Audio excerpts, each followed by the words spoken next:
박은정 의원님 질의하세요. 네, 질문 시작하겠습니다. 그 배영원 차장님 예. 질문 드리겠습니다. 자, 다른 분들 조용히 하시고요. 박은정 의원님 다시 질문하세요. 잠깐만요. 시간 다시 넣으시. 저기 됐죠? 네, 질문하겠습니다. 질의하세요. 네, 차장님 그 사법부 독립이 뭐라고 생각하십니까? 차장님께서 평소 생각하시는 사법부 독립은 무엇이라고 생각하십니까? 외부의 압력에 흔들리지 않고 헌법과 법률에 따라 양심에 따라 재판하는 것이라고 생각합니다. 예, 그 외부의 압력은 정치 권력으로부터의 독립이라고 저는 생각합니다. 국민으로부터 독립된 것은 아니겠죠. 당연합니다. 그런데 대선을 한 달 앞두고 대법원이 정치에 개입하였다고 의심을 받는 판결이 내려졌습니다. 이 판결은 선거에 영향을 미칠 것이라고 보는데 어떻습니까, 차장님? 예, 판결에 대한 평가는 다양할 수 있을 것으로 봅니다. 네, 영향을 미칠 수도 있겠죠. 예, 뭐 거기까지는 제가 답변 드리기는 어렵습니다. 차장님 생각은 어떻습니까? 이 판결은 지금 대통령 후보로 나온 후보에 대한 판결이기 때문에 선거에 영향을 미칠 수 있겠죠. 뭐 유권자가 판단하는데 참고할 수 있는 사항은 될 것 같습니다. 예, 영향을 미칠 수 있습니다. 그런데 이 판결은 사실상 대선 전에 확정이 어려운 것으로 보여집니다. 형사소송법상 그 상고 기간이라든가 이런 것들을 다 다 확인해 봤을 때 그렇지 않습니까? 물리적으로 좀 어려운 측면은 있겠습니다만 제가 여기서 다 놓고 말씀드리기는 어렵습니다. 예, 물리적으로 어렵습니다. 왜냐하면 재상고에 걸리는 아주 즉일 선고를 한다 하더라도 27일이 필요하고 항소심에서 지금 필요한 재판이 있기 때문에 물리적으로는 불가능해 보이는데요, 차장님. 그러니까 최종 확정까지 말씀을 네, 하신다면 확정까지요. 뭐 지금 파기환송심에서 어떤 속도로 재판을 할지는 현재로서는 알 수는 없는 상태고요. 또 뭐 가정적으로 거기에 대해서 다시 재상고를 한다면 기간이 촉박한 거는 맞는 것 네, 같습니다. 촉박이 아니라 불가능해 보이거든요. 판사 정원이 몇 분이신가요? 3,200명이 예. 현원입니다. 어제 판결로 판사 3,200여 분의 명예가 무너졌다고 저는 생각을 합니다. 이 판사들이 정치적인이라는 비판에서 자유로울 수 없을 거라고 생각하고 어제의 판결로 사법의 불신이 극대화되었다고 저는 생각을 하거든요. 어제 조희대 대법원장께서 어제 판결문을 낭독하시면서 대통령 후보의 발언의 허위 사실의 판단은 국민의 인식을 기준으로 해야 된다 이렇게 말씀하시던데요. 국민의 인식을 기준으로 한다면 대법원은 폐지되어야 된다. 저는 그렇게 생각합니다. 이러한 문제적인 상황에 대해서 누구든 책임을 져야 되지 않겠습니까? 판사들의 지금 3,200여 분의 판사의 정치 판사라는 비판, 명예가 무너졌거든요. 누가 책임지시겠습니까? 누차 말씀드린 것처럼 판결에 대한 평가는 다양할 수 있고요. 최고법원의 판단은 존중돼야 된다는 게 저의 생각입니다. 이러한 정치적인 판결에 대해서 사법부의 독립이 무너졌는데 아무도 책임지지 않습니까? 화면 좀 올려주십시오. 차장님, 그 21일 날 전원 합의체에 회부가 됐습니다. 맞죠? 예, 전원합의체에 회부된 시점은 그렇게 네. 되어 있습니다. 그래서 9일 동안 한 것이 아니라 이 대법관들 10분, 12분의 이 기록을 소부에서 심리를 하다가 이 전체의 대법관, 그러니까 소부에 심리하는 대법관 외에 나머지 대법관은 몇 분이십니까? 소부 외에 전원 합의체에 합류하게 된 대법관은 몇 분이실까요?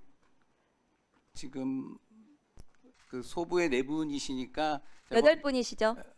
대법원장님 제외하면은 네, 그렇습니다. 7분이신 거. 7분이시죠. 그런데 그러면 이 7분은 21일부터 기록을 본 겁니다. 왜냐하면은 소부에서 전원 합의체 회부가 21일이기 때문에요. 그리고 21일부터 22일 날 합의기일이 있었고요. 22일은 노태학 대법관이 회피하는 합의를 했습니다. 그렇죠.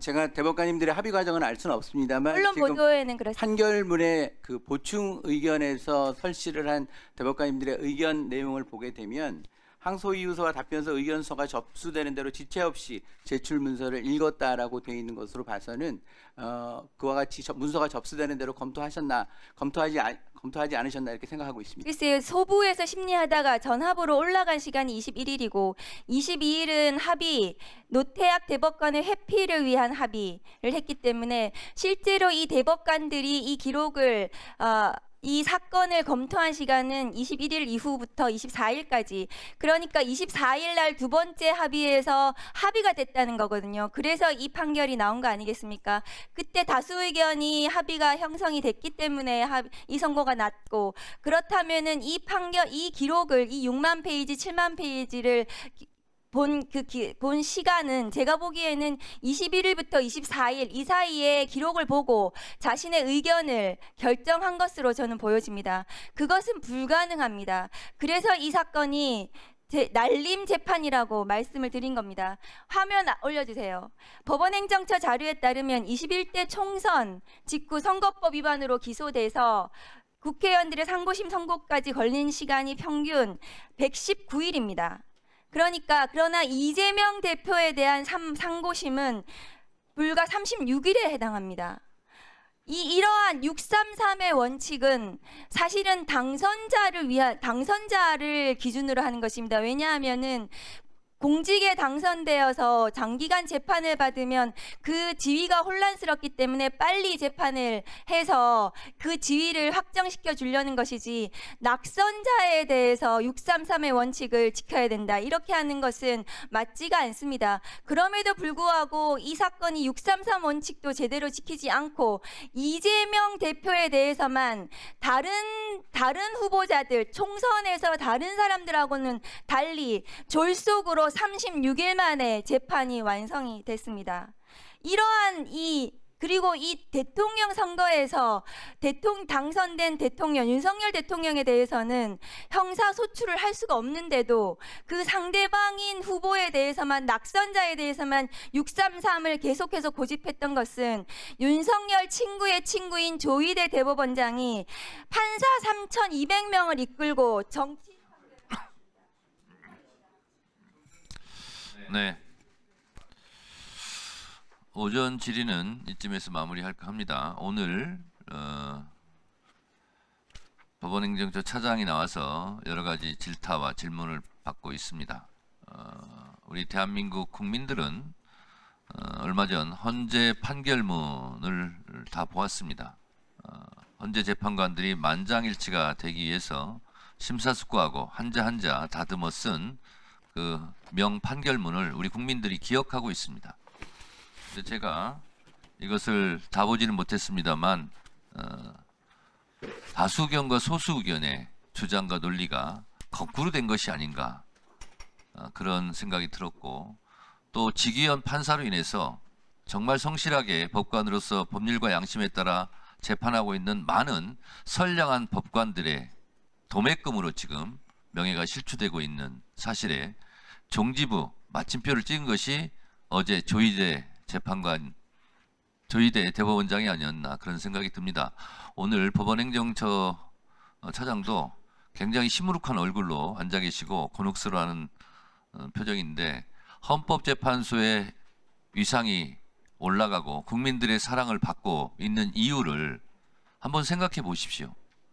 지금의 헌법재판소의 권위와 위상, 국민들의 사랑에 비해서 우리 대법원이 국민들의 질타를 받고 있고, 이러다가 법원이 지귀연화 되는 거 아니냐 하는 국민들의 조롱도 많습니다. 그것을 스스로 한번 생각해 보시기 바랍니다. 잠시 정회하였다가 1시 40분에 속개하겠습니다.